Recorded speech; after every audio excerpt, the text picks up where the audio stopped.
அஸ்லாம் வலைக்கம் friends, welcome to Nihwan channel. Cauliflower வச்சு எப்போதும் பக்கோடா செய்வோம், சப்ஜி செய்வோம், கூட்டு செய்வோம். அதெல்லாம் இல்லாமல் இந்த டைம் டிஃப்ரெண்ட்டாக செய்யலாமேன்னு சொல்லிட்டு கேஎஃப்சி ஸ்டைலில் காலிஃப்ளவரை ஃப்ரை பண்ணி எடுக்க போகிறோம். அதுக்கு ஃபஸ்ட்டு ஒரு எண்ணெய் சட்டியில் கொஞ்சம் தண்ணி ஊற்றி அதில் உப்பும் மஞ்சத்தூளியும் போட்டுட்டு கொஞ்சம் ஹீட் ஆக்கி நம்ம காலிஃப்ளவரை உள்ளே வச்சு நல்லா லைட்டான ஹீட்டில் வச்சு எல்லா சைடும் காட்டுற மாதிரி எடுத்துக்கலாம். அப்போ தான் அந்த காலிஃப்ளவரில் பூச்சி புழு எல்லாமே வெளியே வந்துடும், செத்துரும். அப்போ தான் நம்ம நல்லா அதை ஜாலியாக சமைச்சு சாப்பிடலாம். எப்போ காலிஃப்ளவர் வாங்கினாலும் இந்த ஸ்டெப்பை மறக்காதீங்க. கண்டிப்பாக இதை செஞ்சுட்டு தான் காலிஃப்ளவர் சமைக்க ஆரம்பிக்கணும். இப்போ நம்ம காலிஃப்ளவரோட ஸ்டெம்மை தனியாக கட் பண்ணி எடுத்துடலாம்.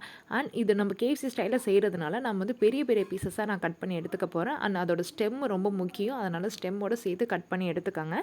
இது கொஞ்சம் கேர்ஃபுல்லாக பொறுமையாக தான் வெட்டணும். நம்ம படிக்க சின்ன சின்னதாக போட்டுறக்கூடாது. அப்போ நல்லா இருக்காது. நல்லா கேஎஃப்சியில் சிக்கன் சாப்பிட்ற அளவுக்கு இருக்கணும்னா அந்த அளவுக்கு நல்லா நம்ம உதுத்து எடுத்துக்க வேண்டியதான். நல்லா பெரிய பெரிய பீசஸாக பாருங்கள், இந்த அளவுக்கு உதிர்த்து எடுத்துக்கோங்க. இப்போ எல்லாத்தையும் நான் பவுலுக்கு ட்ரான்ஸ்ஃபர் பண்ணிவிட்டு 2 டேபிள் ஸ்பூன் அளவுக்கு சில்லி பவுடர் ஆட் பண்ணிக்கிறேன். நான் ஃபுட் கலர் ஆட் பண்ண வேணாங்கிறதுக்காக அதுக்கு பதிலாக 1 டேபிள் ஸ்பூன் அளவுக்கு காஷ்மீரி சில்லி பவுடர் ஆட் பண்ணியிருக்கிறேன். நீங்கள் இது இருந்தால் சேர்த்துக்கோங்க, இல்லைனா அவாய்ட் பண்ணிடுங்க. அண்ட் 1 ஸ்பூன் அளவுக்கு ஜீரகத்தூளும் அண்ட் 1 ஸ்பூன் அளவுக்கு பெப்பரும் ஆட் பண்ணியிருக்கிறேன். இது கூட தேவையான அளவுக்கு உப்பு சேர்த்துக்கலாம். அதுக்கப்புறம் இது கூட கொஞ்சம் 1 ஸ்பூன் அளவுக்கு ஜிஞ்சர் கார்லிக் பேஸ்ட் ஆட் பண்ணிக்கோங்க. அண்ட் 2 ஸ்பூன் அளவுக்கு லெமன் ஜூஸ் சேர்த்துக்கணும். அப்போ தான் புளிப்பாக நல்லாயிருக்கும். அண்ட் இது கூடவே எக்ஸ்ட்ரா நம்ம தயிர் ஆட் பண்ண போகிறோம். 3 ஸ்பூன் அளவுக்கு தயிர் ஆட் பண்ணிவிட்டு இப்போ இது எல்லாத்தையும் நல்லா மிக்ஸ் பண்ணி எடுத்துக்க போகிறோம்.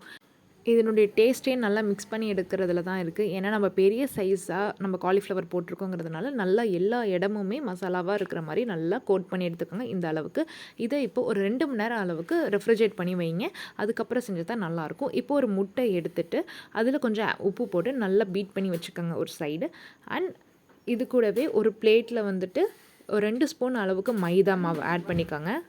மைதா மாவு கண்டிப்பாக ஆட் பண்ணணும். அப்போ தான் அதோட டேஸ்ட் கிடைக்கும் நமக்கு. அண்ட் இது கூடவே 1 ஸ்பூன் அளவுக்கு கார்ன்ஃப்ளவர் மாவு ஆட் பண்ணிக்கிறேன். அண்ட் இதோட ஒரு 1/2 ஸ்பூன் அளவுக்கு பெப்பரும் ஒரு 1/2 ஸ்பூன் அளவுக்கு சில்லி பவுடரும் ஆட் பண்ணிவிட்டு இது தேவையான அளவு உப்பு சேர்த்துட்டு இது நல்லா மிக்ஸ் பண்ணி எடுத்துக்கோங்க. இதில் தான் நம்ம கோட் பண்ண போகிறோம். அண்ட் கேஎஃப்சி ஸ்டைல் காலிஃப்ளவருங்கிறதுனால அந்த ஸ்டைலில் இருக்கணும்னா கண்டிப்பாக வெளியில் உள்ள கோட்டிங்கும் அதே மாதிரி இருக்கணும்னா நம்ம கார்ன்ஃப்ளெக்ஸ் ஆட் பண்ணிக்கணும்.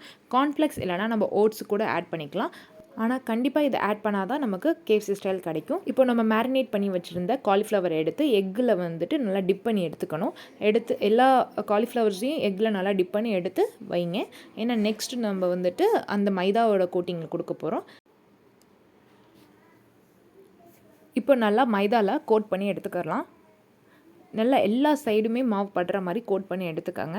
அப்போ தான் அந்த டேஸ்ட் நமக்கு கிடைக்கும். அந்த மாவில் உள்ளார நம்ம மசாலாலாம் ஆட் பண்ணியிருக்கிறதுனால எல்லா சைடுமே கோட் பண்ணி எடுத்துகிட்டு இப்போ அகெயின் திரும்பவும் அதை எக்கில் கோட் பண்ணிவிட்டு நம்ம எடுத்து வச்சுருக்கிற கார்ன்ஃப்ளெக்ஸில் கோட் பண்ணி எடுத்துக்கணும்.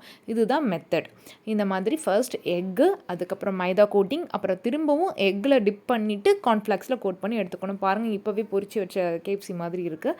அண்ட் இப்போ நம்ம பொரிக்க ஆரம்பிச்சிடலாம். இப்போ ஒரு கடாயில் எண்ணெய் ஊற்றி நம்ம காலிஃப்ளவர்ஸ் எல்லாத்தையுமே ஃப்ரை பண்ணி எடுத்துக்கலாம். இது பெரிய பெரிய சைஸஸாக போட்டிருக்கிறதுனால நம்ம ஒரு மீடியம் ஹீட்டில் வச்சு தான் இது வேக வைக்கணும். பாருங்கள், இந்த கோட்டிங் எதுவுமே உதிராமல் இருக்குது. ஏன்னா நம்ம அந்த அளவுக்கு எக்கில் முக்கி கோட் பண்ணியிருக்கிறதுனால அப்படி டக்குன்னு விழுந்துராது. மீடியம் ஹீட்டில் வச்சே நீங்கள் நல்லா வேக வச்சு எடுத்துக்கலாம். ஒரு சைடு வெந்ததும் அடுத்த சைடு திருப்பி போட்டு பாருங்கள். இந்த மாதிரி மீடியம் ஹீட்டில் வச்சு 2 சைடும் நல்லா வேக வச்சு எடுத்துக்கலாம். இப்போ பாருங்கள், நம்ம காலிஃப்ளவர் எல்லாமே நல்லா ஃப்ரை ஆகிடுச்சு. இப்போ இதை நம்ம வெளியில் எடுத்துடலாம். அவ்வளோதான், நல்ல கிறிஸ்பியான மொறுன்னு கேஎஃப்சி ஸ்டைல் காலிஃப்ளவர் ரெடி ஆகிடுச்சு. நம்ம என்றைக்காச்சும் டிஃப்ரெண்ட்டாக செஞ்சு கொடுக்கணும்னு ஆசைப்பட்டால் அப்போ இந்த மாதிரி ட்ரை பண்ணலாம். கொஞ்சம் வேலை ஜாஸ்தி தான், ஆனால் நம்ம என்றைக்காவது ஒரு நாள் செய்கிறப்ப நல்லா ஜாலியாக தான் இருக்கும். பாருங்கள், இப்போ நான் இதை உடச்சி காட்டுறேன் பாருங்கள். அவுட்ரு லேயர் அந்த கோட்டிங் எவ்வளோ அழகாக தனியாக அந்த லேயராக இருக்குது பாருங்கள். பார்த்தீங்களா, எவ்வளோ அழகாக ஒரு லேயர் ஃபார்ம் ஆகிருக்கு. இது ரொம்பவும் கிறிஸ்பியாக டேஸ்ட்டாக இருந்துச்சு. கண்டிப்பாக நீங்களும் ட்ரை பண்ணி பார்த்து என்னோட கமெண்ட் செக்ஷனில் ஷேர் பண்ணிக்கோங்க. இந்த வீடியோ பிடிச்சிருந்தால் மறக்காமல் என்னோட சேனல் சப்ஸ்கிரைப் பண்ணிக்கோங்க. தேங்க்ஸ் ஃபார் வாட்சிங்.